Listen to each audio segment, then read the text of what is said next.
গত বছর 2025 সালের মে মাসে আমি ঘুরতে চলে গেছিলাম উত্তরাখণ্ডের গোমুখ আর তপোবন ট্রেকে। তো এই ট্রেকের জার্নিটার পুরোটাই আমি আমার ফোনে ক্যাপচার করেছিলাম, ক্যামেরাতে ক্যাপচার করেছিলাম। তো প্রথমে জার্নিটার পার্টটুকু যেটা ছিল হরিদ্বার, সেখান থেকে ঋষিকেশ, ঋষিকেশ হয়ে মিসৌরি। তো এই পার্টটুকুর ভিডিও ক্লিপগুলো আমার কাছ থেকে জানি না ডিলিট হয়ে গেছে না কারাপ্ট হয়ে গেছে, আমি খুঁজে পাচ্ছি না সেই ফোল্ডারটার মধ্যে। তো আমি যেটা পাচ্ছিলাম সেটা হচ্ছে মিসৌরি থেকে তার পরবর্তী পার্টটুকুর আমার কাছে আছে। তো সেখান থেকেই আমি আজকে দেখাবো। তো মিসৌরি যাওয়ার রাস্তাটা খুবই অসাধারণ ছিল।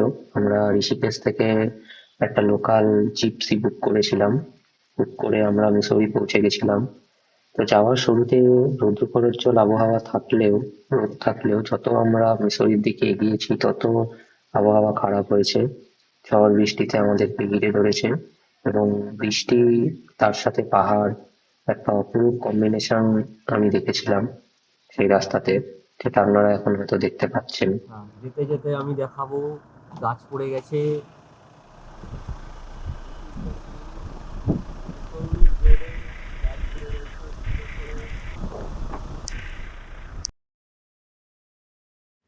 আমরা চলে এসেছি মিসৌরি বৃষ্টির মধ্যে,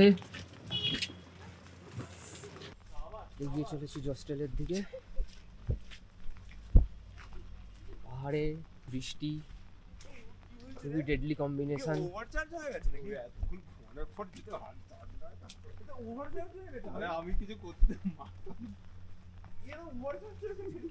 ঘুমিয়ে ঘুমিয়ে নিয়েছে না পুরো টাইমটা, ব্যাটারি ফুল। আমরা তো ঘুমাইনি।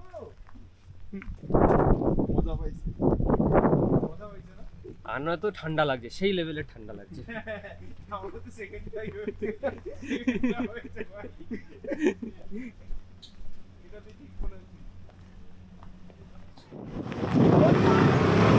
Just look at the view. Lovely, bro. Oof, কি দিচ্ছি আমি। দাঁড়িয়ে দেখ। মুসৌরির পাহাড়ে সন্ধ্যা নামলো ঝপ করে।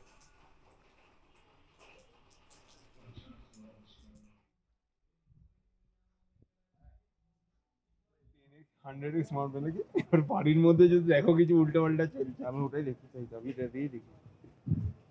মানে এত দূরের আলো, সুন্দর আছে। Sea of.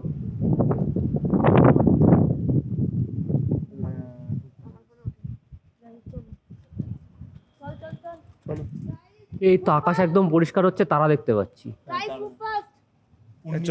কবে যেন আসবে? ওয়াই?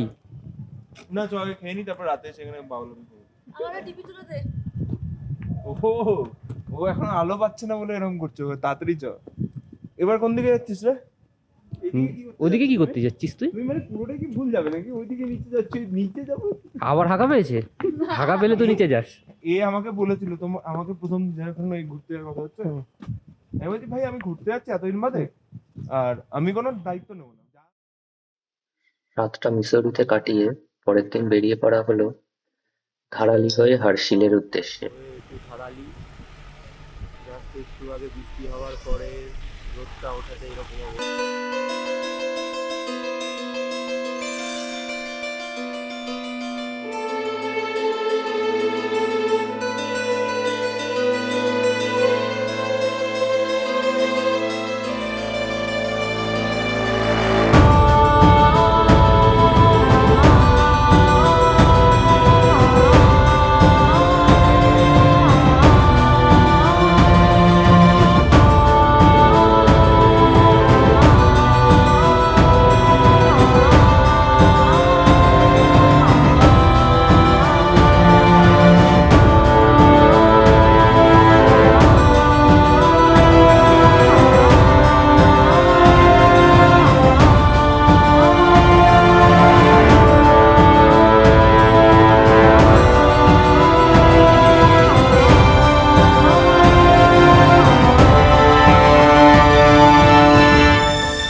পৌঁছে গেলাম ধারালি হয়ে হার্শেল ভ্যালি।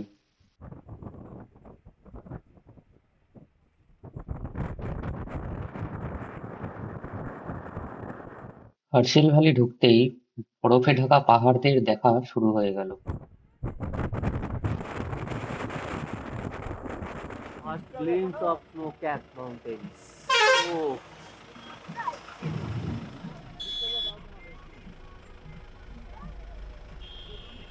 yes.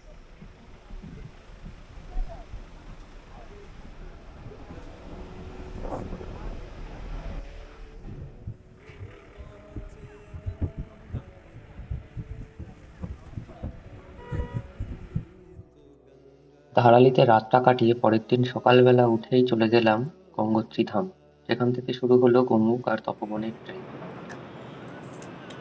ये आ गए हम गोमुख ट्रेक पे। হ্যালো গাইস, चारों तरफ कोड़ा ही कोड़ा, বিশাল ফাটছে সবার। জাস্ট আমরা হাঁটা শুরু করেছি, 1 ঘন্টা মতো হয়েছে। তাতেই আমাদের সবার ছেড়ে সবাই চলে গেছে, আমরা সবাই পৌঁছে গেছি। কিন্তু সিনগুলো খুব সুন্দর।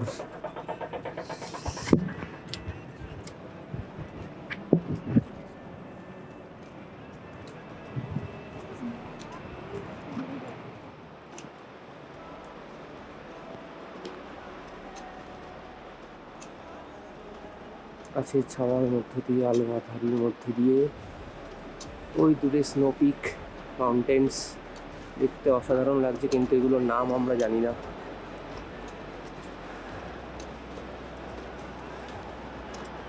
পাশ দিয়ে বয়ে চলেছে গঙ্গা নদী, আওয়াজটা অসাধারণ।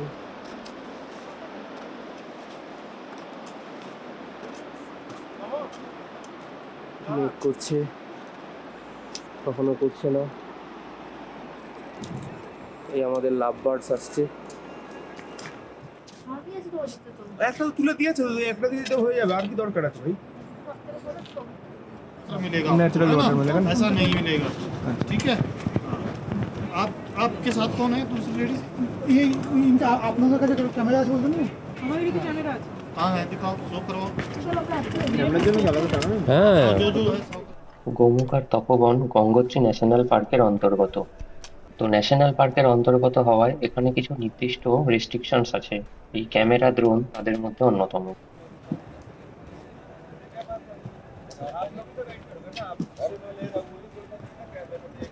मैं गाइड हूँ, मैं जूता देने वाला थोड़ी ना हूँ। जूता आपने किससे लिया हो तो वो आपको बताओगा। अरे मेरा थोड़ी ना है, मेरा जूता थोड़ी ना है वो। जूता आपने किससे लिया हो तो बोलो।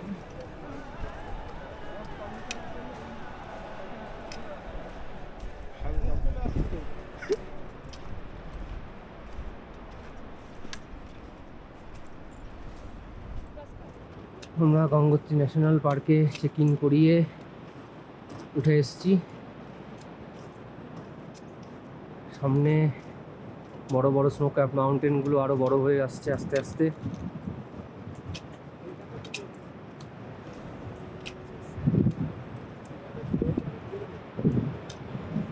ওকে, রোলিং।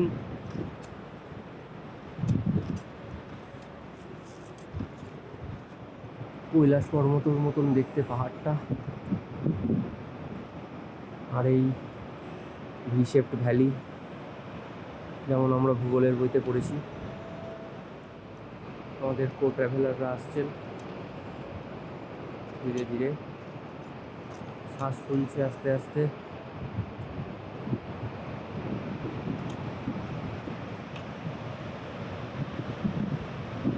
নিচে গঙ্গা নদী বয়ে চলেছে, অসাধারণ সুন্দর লাগছে।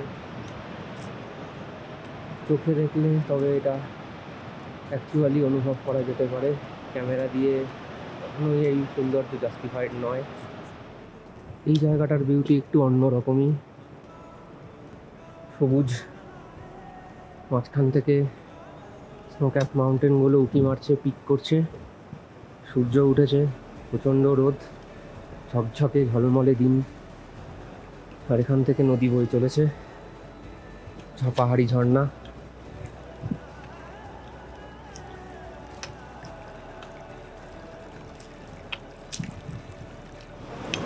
রাস্তাটা ধরে চলে এসেছি।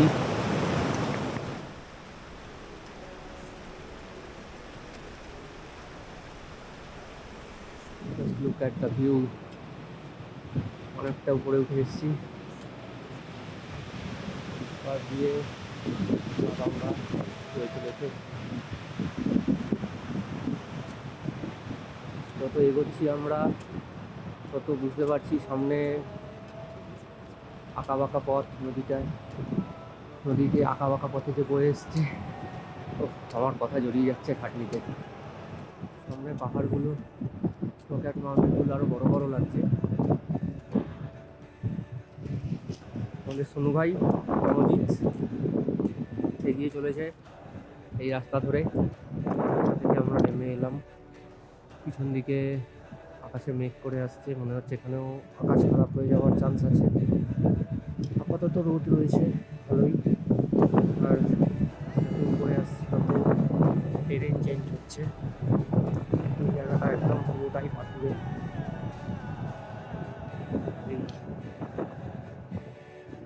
Just glaciers. এদিকে আরও 2-3টে এরকম গ্লেসিয়ার আমরা দেখেছি। সাধারণ লাগছে ঠিকই, বাট কষ্ট হচ্ছে। অনেকটা উপরে উঠে এসেছি, শ্বাস ফুলে আসছে। আমাদের ট্রেক গাড়িটা সামনে যাচ্ছে।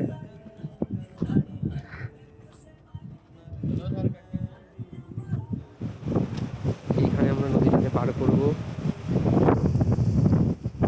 এটা নিচে একটা কাঠের ব্রিজ রয়েছে মানুষের বানানো, যেটার জন্য এই খরস্রোতা নদী আমরা পেরোতে পারি।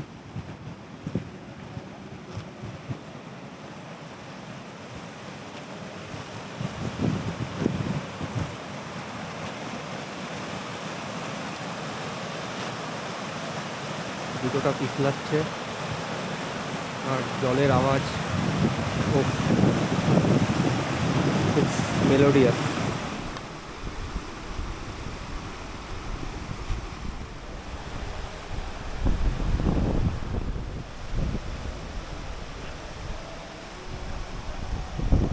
ট্রেক করতে করতে আমরা এমন জায়গায় এসে পৌঁছেছি, এখান থেকে বোঝাই যাচ্ছে না কোনটা পাথর আর কোনটা ট্রেকের রাস্তা। আমাদের এক্সপার্টদেরকে তাই জন্য আগে ছাড়তে হলো। এক্সপার্টরা রাস্তা দেখাবে। আর আমাদের একজন এক্সপার্ট একটু পেছনে পড়ে গেছে আজকে।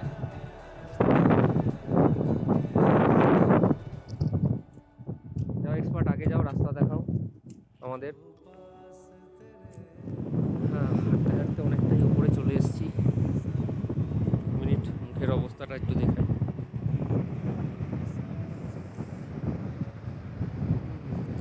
চিলবাসার কাছাকাছি এখন। এটা একটা খুব ইন্টারেস্টিং জিনিস, যেটা আমরা ক্লাস 9-এ পড়তাম। হিমবাহের দ্বারা গঠিত ভূমিরূপ। ওই উপরে পাহাড়ের মাথায় হিমবাহ রয়েছে, সেখান থেকে গলছে। এই জিনিসটাকে বলা হয় মোরেল, মধ্যগ্রামরেখা। এখান থেকে নদী নিচ থেকে চলে এসছে, উপরে সব মোরেল হিমবাহটার উপরে এরকমভাবে এসছে। এই যে মধ্যগ্রামরেখাটা দেখা যাচ্ছে, সেই সব জায়গায় 7-8-এ আসতে পারতাম, তাহলে হয়তো মাধ্যমিকে টপ করে যেতে পারতাম। এনিওয়েজ, 2 ঘন্টা হয়ে গেছে।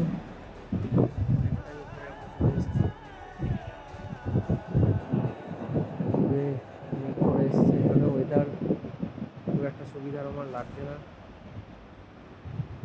এই জঙ্গলের এই জায়গাটায় চিরবাসা বলছে, যেটা আমাদের আজকের প্রথম স্টপ। ফাইনালি আমরা চিরবাসাতে এসে পৌঁছেছি।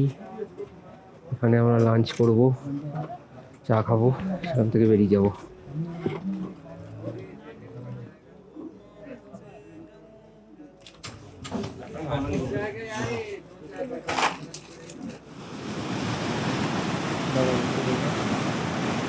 চিরবাসা থেকে বেরিয়ে আসার পর এখানে এরকম খারাপ চারদিকে ট্রেনটি কন্টিনিউ হয়ে যাচ্ছে, সবাই কলকি করে যাতায়াত করছে। ভোজবাসার অনেকটা কাছে চলে এসেছি। এই হচ্ছে ভিউ, যদিও আকাশটাও অনেকাংশে মেঘলা, কিন্তু এই দিকটা সূর্য ডোবার দিক, এদিকে একটু আলো আছে। আমাদের গাইডের সাথে আমাদের কর্মজ্যোতি কথা বলতে বলতে আসছে। চলে এসেছি আমরা ভোজবাসাতে, এন্ট্রি নিচ্ছি। এই যে এই সবুজ রঙের এটায় লেখা রয়েছে, এখানটায় ট্রেন দেখাই যাচ্ছে, টোটালি পাথরের। হচ্ছে ভিউ। এখানে পায়ে হ্যামস্ট্রিং ইনজুরিটা ব্যথা করছে, তাই জন্য চড়াই হলে পা ফেলতে অসুবিধা হচ্ছে। আস্তে আস্তে এগোচ্ছি, সময় হাতে রয়েছে যথেষ্টই। এখন দেখা যাক ভোজবাসা থেকে ওয়েস্টার্ন দিকটা, কিছুক্ষণ পর সূর্য এখান থেকেই অস্ত যাবে, তখন হয়তো এই জায়গাটা একটু আবার আলোকিত হবে। এই যেমন পাহাড়ের মাথা থেকে সূর্যের আলোটা আস্তে আস্তে নিচের দিকে আসছে। প্রায় পৌঁছেই গেছি ভোজবাসা। এদিক থেকে ভাগীরথী 1, 2, 3 সবাই একবার করে উঁকি মারলো। এদিক থেকেও কিছু স্নো ক্যাপড পিক আমরা দেখলাম। এতটাই সৌন্দর্যে মুগ্ধ হয়েছিলাম যে ক্যামেরা বের করে যে ছবি তুলবো সেই সময় বা ইচ্ছা কোনোটুকুই আসেনি। যতক্ষণ রোদটা পড়েছিল পিকগুলোর ওপর, ততক্ষণই অবাক দৃষ্টিতে তাকিয়েই ছিলাম। এখন আস্তে আস্তে আমরা ভোজবাসাতে আমাদের যে টেন্ট আছে তার দিকে এগিয়ে যাচ্ছি। সূর্যাস্ত এখানে অলমোস্ট হয়ে গেছে, তো গোপ্রো আর কোনো কাজের নয় আজকের দিনের মতো। তাও দেখা যাক কতটা কি রেকর্ডিং করতে পারি। প্রচণ্ডই পায়ে ব্যথা করছে, নামতে কষ্ট হচ্ছে, দেখা যাক। এরপর শরীরের সমস্ত এনার্জি শেষ হয়ে গেছিল, আর আমরাও ভোজবাসাতে তাড়াতাড়ি খেয়ে দিয়ে ঘুমিয়ে পড়েছিলাম, কারণ পরের দিনকে আমাদের 6 কিলোমিটার ট্রেক করতে হতো তপবনে যাওয়ার জন্য। এবং এটা শুধু 6 কিলোমিটার রাস্তাই নয়, 6 কিলোমিটার খাড়াইও ছিল। ভোজবাসাতে আজকে দ্বিতীয় দিন, সূর্য একদম চকচকে, কোনো মেঘ নেই। ভাগীরথী দেখা যাচ্ছে 3, 2, 1 সব।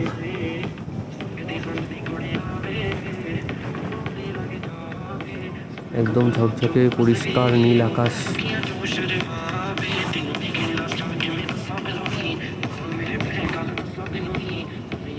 এতক্ষণে শুধু একটা কাজই হলো, সেটা হচ্ছে এই কিন্তু তুই যে এগোবি নদীটাকে পেরোনো।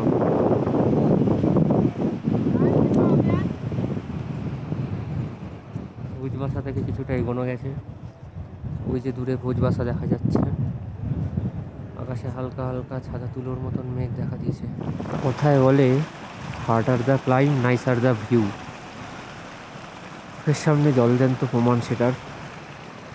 আমরা ভোজবাসা থেকে প্রায় 6 কিলোমিটার ট্রেক করে চলে এসেছি তপবনের কাছে।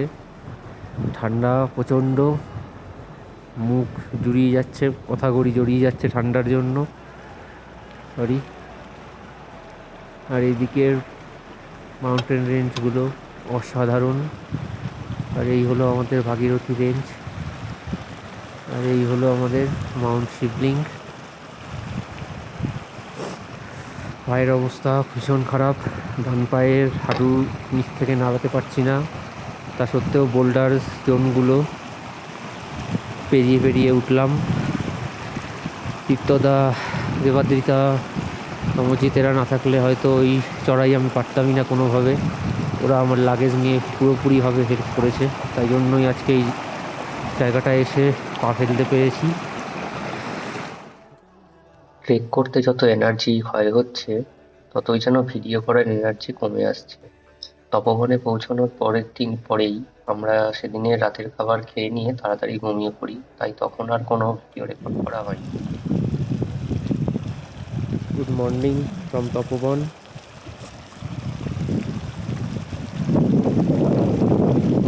এটা একটা পাহাড়ি নদী, এর নাম আকাশগঙ্গা। আর এই চারদিকে তপবনের ভিউ। এটা মাউন্ট শিবলিং, মেরু 1, মেরু 2, আর এদিক থেকে রয়েছে ভাগীরথী, না সরি ভাগীরথী, এটা ভাগীরথী 1, 2, 3, এটা 1, এটা 2, এটা 3, ভাগীরথী পিক। ওই উপরের দিকে আছে মৌনি বাবার আশ্রম। সেখানে আমি সকালবেলা যাওয়ার ইচ্ছা ছিল, কিন্তু পায়ের চোট, তাই জন্য চেষ্টা করেও ছেড়ে দিলাম, গেলাম না। এখন আমাদের এখানে টেন্টে সবাই ব্রেকফাস্ট করছে। ব্রেকফাস্টের পর আমরা গোমুখের দিকে নামবো। গোমুখ থেকে ভোজবাসা আজ আমাদের ডেস্টিনেশন। আর এই জায়গাটার সৌন্দর্য যদি বর্ণনা করতে হয় তাহলে নীল আকাশ, বরফ ঢাকা পাহাড়, পাহাড়ের শৃঙ্গ, এক কথায় অসাধারণ। এই আমাদের ক্যাম্প সাইট।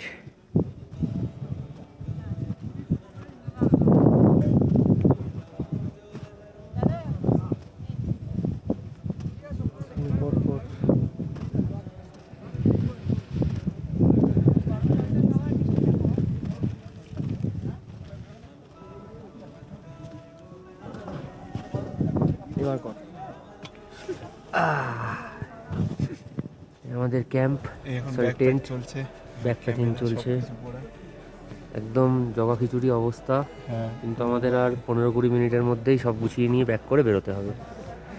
চলো দেখা যাক কি হয়। তপবনের টাইম শেষ হয়ে এসছে।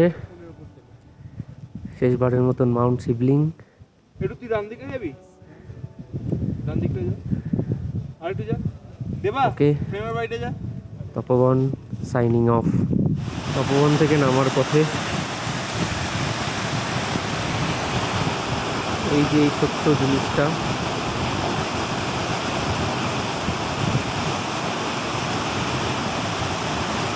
এটাই গঙ্গোত্রী গ্লেসিয়ার। এটা পরে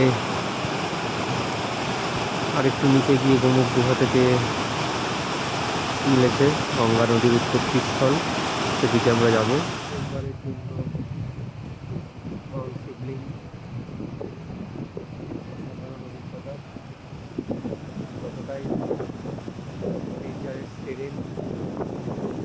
এরপরে আমরা যেখান থেকে নামবো সেখানে রকফল জোন রয়েছে, এবং পা একবার ঘুরতে গেলেই সোজা মহাদেবের কাছে পৌঁছে যাবে। চলছে আকাশগঙ্গা নদী, পাহাড়ের ঢাল বেয়ে নেমে চলেছে। এখান থেকেই আমরা নদীর সাথে সাথে এগোবো।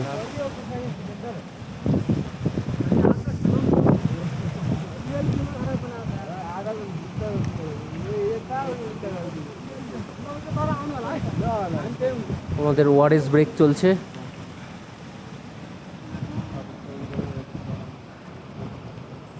এখনো ওই নিচে গোমুখ, গঙ্গোত্রী গ্লেসিয়ার। যত কাছাকাছি যাচ্ছি তত এর আকারটা অ্যাকচুয়ালি কত বড় সেটা বোঝা যাচ্ছে। প্রচুর বড় একটা গ্লেসিয়ার এটা। অবশেষে আমরা সবাই গোমুখ গুহার কাছে। এটা কেমন ধরনের আওয়াজ করছে বোঝা যাচ্ছে না।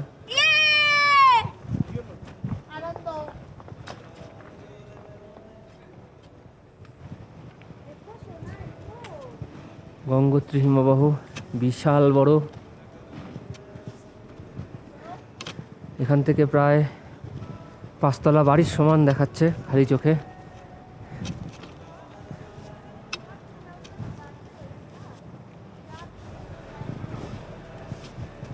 যেটা হচ্ছে হিমবাহ, গঙ্গোত্রী হিমবাহের গোমুখ গুহা।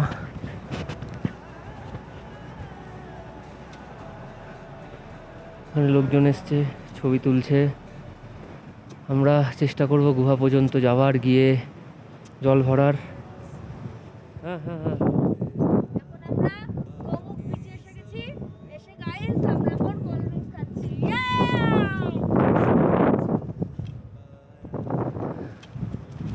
এই ওরা উপর দিয়ে, ওরা কোথায় যাচ্ছে?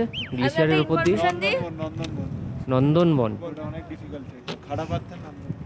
এটা একটা বিচ। ফিরছে ওটা, এখন ট্রেক ডাউন করছে।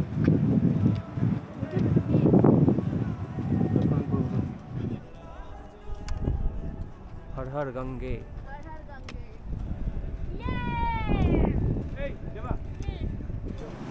আমাদের গোমুখ ক্যাম্প এটা, সবাই ঝান্ডা কাটতে ব্যস্ত।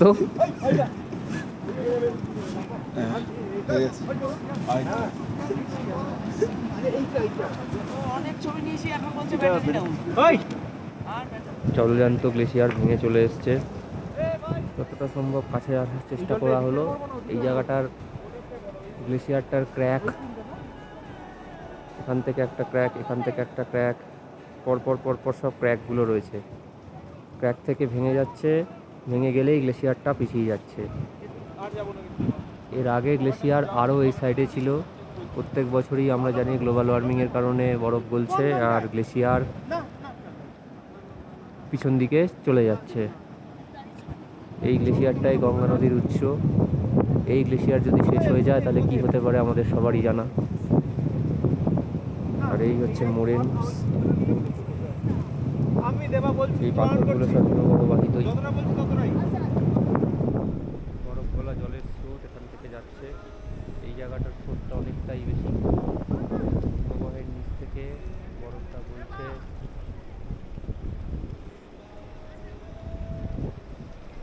আর এই জায়গাটা থেকে নদীর জল প্রচণ্ড স্রোত এখানটায় বয়ে চলেছে।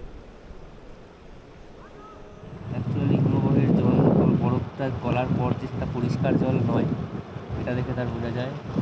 পাথর ভেঙে নুড়ি, বালি, কাদা, মাটি সমস্ত কিছু নিয়েই গঙ্গা নদী এভাবে শুরু হচ্ছে। গ্লেসিয়ারের মুখটাই প্রায় দোতলা বাড়ির সমান।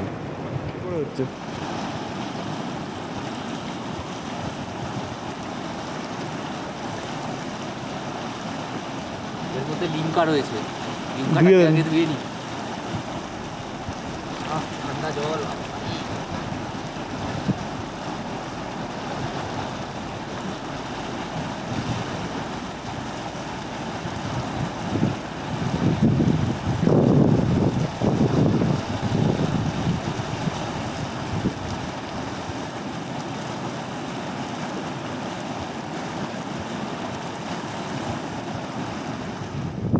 একটা জিনিস পরিষ্কার বোঝা যাচ্ছে, এই পুরো জায়গাটাই যেখান থেকে আমরা ট্রেক করে নামলাম, ওটা একটা হিমবাহের ওপর দিয়েই আমরা ট্রেক করে করে করে করে নামলাম।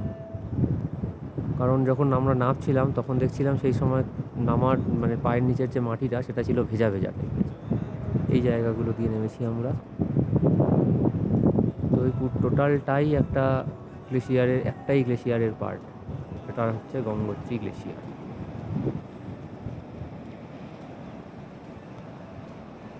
হিউজ, ম্যাসিভ, দি গ্রেট। একজন অসুস্থ হয়ে পড়াতে তাকে পিঠে করে নিয়ে যাওয়া হচ্ছে। আমরা অক্সিজেন দিলাম, কর্পূর দিয়ে হেল্প করলাম। তো সবাই বুঝতে পারছেন যে এখানটা কতটা ডিফিকাল্ট ট্রেন। এটা এতটা বেশি অল্টিটিউড, অক্সিজেনের কম, তাতে লোকজনের বিপি লো হয়ে যাচ্ছে, যেন কোনো বিদেশি ট্রেন।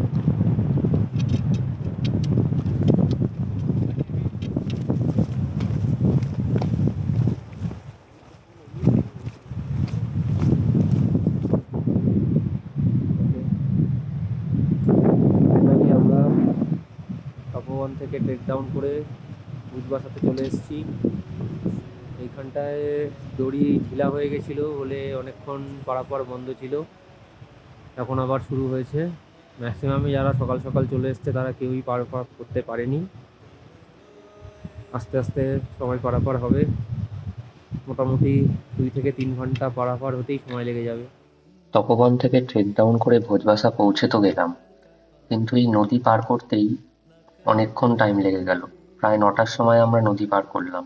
তারপর খেয়ে দিয়ে ঘুমিয়ে পড়ে পরের দিনকে ভোজবাসা থেকে সোজা গঙ্গোত্রী পর্যন্ত ট্রেক ডাউন, তারপর গঙ্গোত্রীতে পুজো দিয়ে আবার ধারালিতে হোমস্টেতে ফিরে যাওয়া।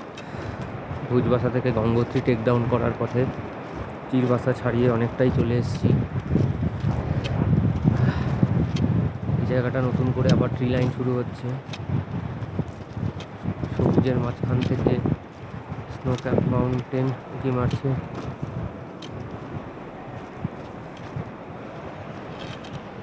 পিছনে ভাগীরথী আর আমাদের Tamajyoti.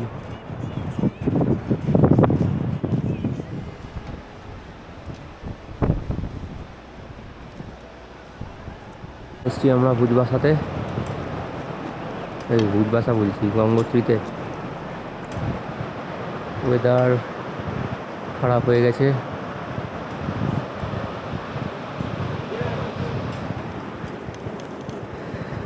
Finally done. After 14 kilometre trek, first glimpse of Gangotri.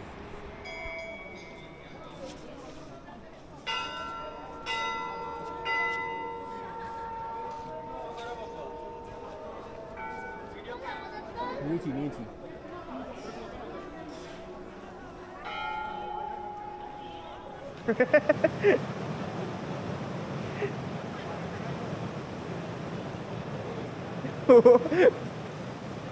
হাসছো কেন? ফটো তুলছিল, আমরা পাশ দিয়ে ভিডিও করতে করতে গেছি। বলছে যা বাবা। কে? তব দাও তোমার একটা করে। না না, আমার কেমন লাগছে? সেই আর আর গান গে।